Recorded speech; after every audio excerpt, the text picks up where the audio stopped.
नमस्कार. गुरुज्ञान ज्योतिष क्लासमध्ये आणि मार्गदर्शन मध्ये मी स्वप्नील देशपांडे तुमच्या सर्वांचं पुन्हा एकदा सहर्ष स्वागत करत आहे. आज आपण विषय घेऊन आलेलो आहोत.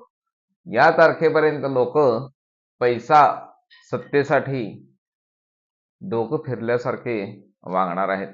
कुठल्या तारखेपर्यंत आणि असं का मी म्हणतोय ह्याचं आपण विश्लेषण या ठिकाणी बघायचं आहे. तुम्हाला जर तुमच्या कुंडलीविषयी काही प्रश्न असतील, काही आयुष्यामध्ये प्रश्न असतील तर तुम्ही आम्हाला नक्कीच विचारू शकता. हा आपला या ठिकाणी व्हॉट्सअप नंबर आहे 9822119492. या नंबरवरती तुम्ही व्हॉट्सअप करायचा आहे. शक्यतो फोन करू नका, कारण प्रत्येक वेळी मी फोन उचलू शकेनच असं नाहीये. तर व्हॉट्सअपला जन्मवय, जन्मतारीख आणि जन्मस्थळ पाठवायचं आहे आणि तुमचे काही प्रश्न असतील तर ते लिहून पाठवायचे आहेत. आम्ही तुम्हाला नक्कीच मार्गदर्शन या ठिकाणी करू. वळूया आपल्या विषयाकडे. आज व्हिडिओ करतोय 10 मार्च 2026. या ठिकाणी मी इथे कुंभ लग्न लिहिलेलं आहे. म्हणजे सध्या कुंभ राशीमध्ये इथं आपण बघू शकतो रवी, मंगळ, बुध आणि राहू हे ग्रह एकत्र आहेत. म्हणजे सध्या ज्यांचा जन्म होईल त्यांच्या कुंडलीमध्ये 4 ग्रह हे एकत्र कुंडलीमध्ये असणार आहेत. आणि ग्रह हे असे नाही आहेत की हर्षल, प्लुटो, नेपच्यून, तर हे अगदी महत्वाचे असे कुंडलीमध्ये मानले जाणारे ग्रह आहेत. म्हणजे अगदी रवी, मंगळ, बुध आणि राहू. मीन राशीमध्ये शुक्र, शनी, नेपच्यून आहे. वृषभ राशीमध्ये हर्षल आहे. मिथुन राशीमध्ये गुरु आहे. सगळ्यात या ठिकाणी माझा सांगण्याचा मुद्दा हा आहे की सध्याच्या या काळामध्ये मंगळ बुध यांची युती आहे. मंगळ रवी यांची युती आहे.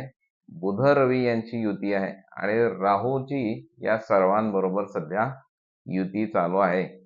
आणि याचा परिणाम असा आहे मित्रांनो की सध्या लोक सत्तेसाठी, पैशासाठी कुठल्याही स्तराला जाऊ शकतील. म्हणजे अगदी पैशासाठी जवळच्या लोकांना सुद्धा मारणे, त्यांचा खून करणे, अशा पद्धतीनं घटना घडू शकतील.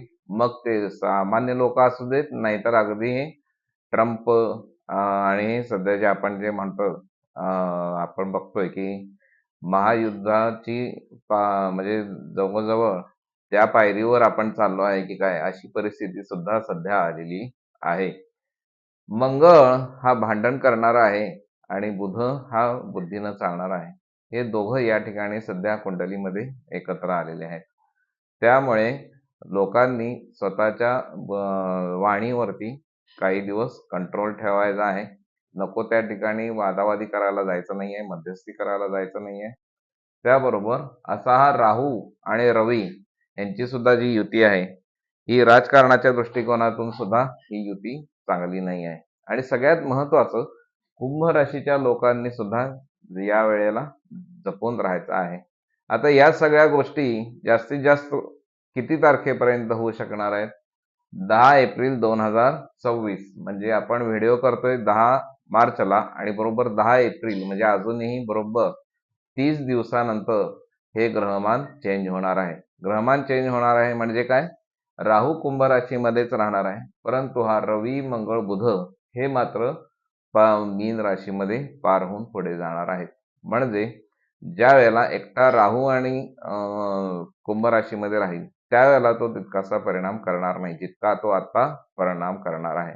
आणि राहू हा ग्रह माहिती आहे सत्तेसाठी कोणत्याही स्तराला जायची ताकद अशा राहूमध्ये आहे आणि कुठल्याही परिस्थितीवरती तो त्या ठिकाणी जाऊन राहतो. आणि अशा बरोबर रवी, मंगळ, बुध यांची युती सध्या ग्रहमानानुसार झालेली आहे आणि याचा परिणाम मित्रांनो लोकांवरती नक्कीच होणार आहे.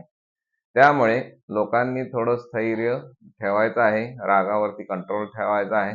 नाहीतर मारामारी, खून, दरोडे आपण आता सध्या बातम्या पेपरमध्ये वाचत आहोत. अगदी आजीला सुद्धा नातवाने पैशासाठी मारलेला आपण बातम्या सध्या आपण बघत आहोत. म्हणजे अशा पद्धतीचे घटना अजून एक महिनाभर जास्तीत जास्त घडण्याची दाट शक्यता आहे. व्हिडिओ आवडला असेल तर लाईक, शेअर, सबस्क्राईब करायला विसरू नका. आणि तुम्हाला तुमच्या कुंडलीबद्दल काही प्रश्न असतील तर नक्कीच आम्हाला विचारू शकता. नमस्कार.